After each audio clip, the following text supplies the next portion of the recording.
Dia tak share screen lagi kan? Upload in your group WhatsApp.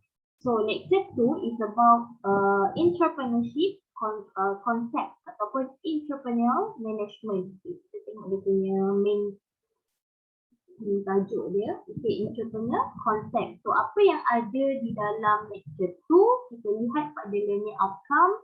From this lecture, students should be able to understand the early stages of an entrepreneur development, stages of management in entrepreneur development, and source of idea in developing a business. Okay. Jadi di dalam lecture 2 ini ada carta yang sangat penting yang pelajar perlu faham dan juga pelajar perlu iaitu di carta ataupun di stages lah. Okey, carta ini menunjukkan perjalanan seorang individu daripada peniaga ataupun daripada individu biasa kepada seorang usahawan. Ataupun ini adalah step ataupun peringkat yang akan dilalui oleh individu yang ingin membuka sebuah empayar perniagaan ataupun membuka his or her own company. Okey, jadi ada 1, 2, 3, 4, 5, 6, 7, 8. Ada 8 stages ataupun ada 8 steps lah keseluruhannya. So, di dalam 8 stages ini, 8 peringkat ini dibahagikan kepada 2, iaitu startup process dan juga entrepreneur management. Kalau you lihat kan di dalam slide ni ada 2 bahagian, iaitu startup process dan juga entrepreneur management.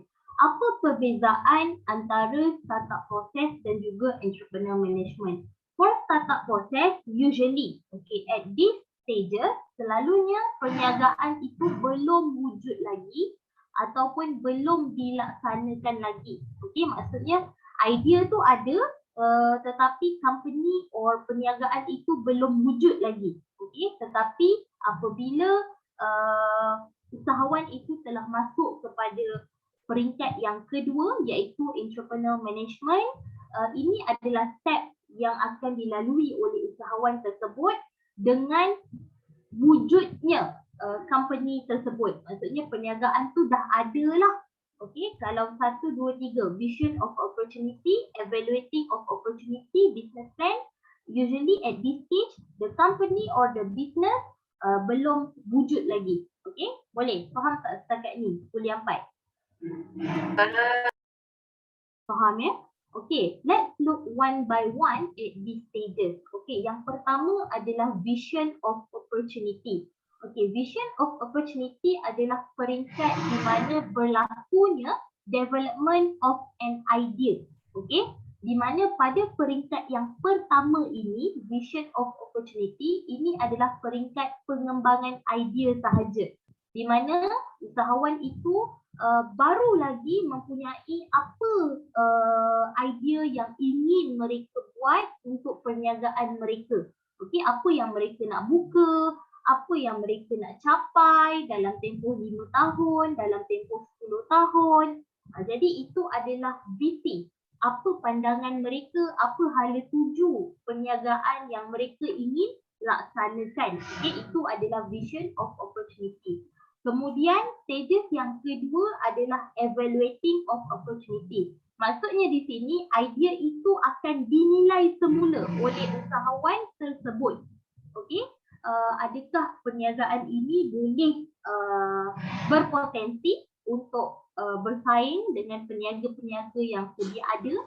Adakah perniagaan ini berpotensi untuk survive dalam keadaan ekonomi semasa? Kemudian adakah pemilihan tempat yang ada di dalam minda usahawan tersebut sesuai dengan jenis dan target customer yang usahawan ini inginkan? So they evaluate all the vision yang ada di dalam minda mereka.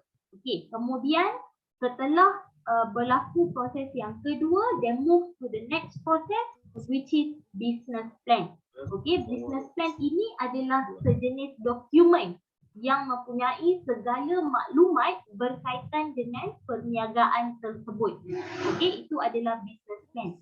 Okey. Saya bagi satu contoh. Saya bagi satu contoh yang very familiar dengan anda semua. Iaitu ketika anda habis SPM, okay, ataupun sebelum anda menghadapi SPM, sudah tentu dalam minda para pelajar ni mempunyai vision nak dapat berapa A. Kemudian dengan A yang ada, saya boleh memasuki universiti apa yang saya nak jadi, okay, dalam tempoh saya habis belajar dan sebagainya. So itu adalah vision anda. Okay, itu adalah visi anda, itu adalah matlamat anda, itu adalah idea anda. Okay.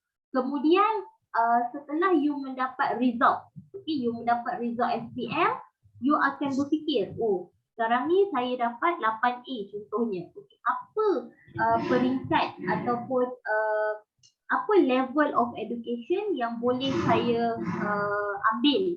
Okay, kemudian adakah universiti ini mempunyai course yang ingin saya ambil. Kemudian adakah universiti ini sesuai dengan tempat tinggal saya, adakah saya mempunyai fasiliti yang mencukupi untuk pergi kepada universiti ini, contoh nak sambung overseas ke, nak sambung dalam negara ke. So you evaluate, okay, you menilai you punya visi tersebut, okay.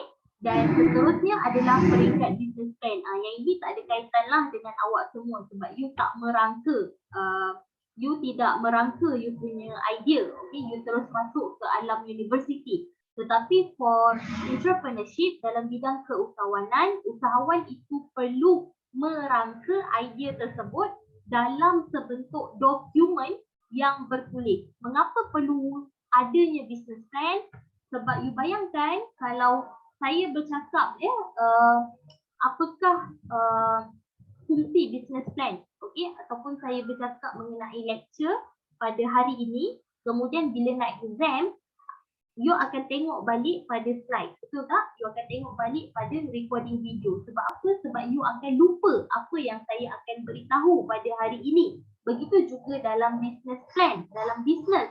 Okay, di mana kalau idea itu hanya ada pada peringkat minda sahaja, tidak diinterpretasikan atau we do not interpret dalam sebentuk dokumen, sudah tentu idea itu akan hilang dan sukar untuk kita trace balik apakah contoh marketing strategi, apakah matlamat syarikat, apakah objektif syarikat. Jadi semua itu perlu diinterpretasikan di dalam sebentuk dokumen. Okey, boleh faham tak Ustaz Kak ni kuliah 4?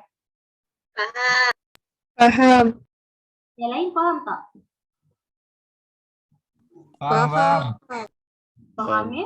Okey, saya ambil satu contoh usahawan lah. Tadi saya ambil contoh manusia, iaitu anda semua kan, dari sudut you punya perjalanan akademik you. Okey, now saya bagi satu contoh usahawan dalam entrepreneurial development stages startup process. Saya ambil satu contoh iaitu Tan Sri Lim Gotong. Okey, Tan Sri Lim Gotong ni adalah owner of the Genting Highland lah. Okey, beliau yang membuka Genting Highland.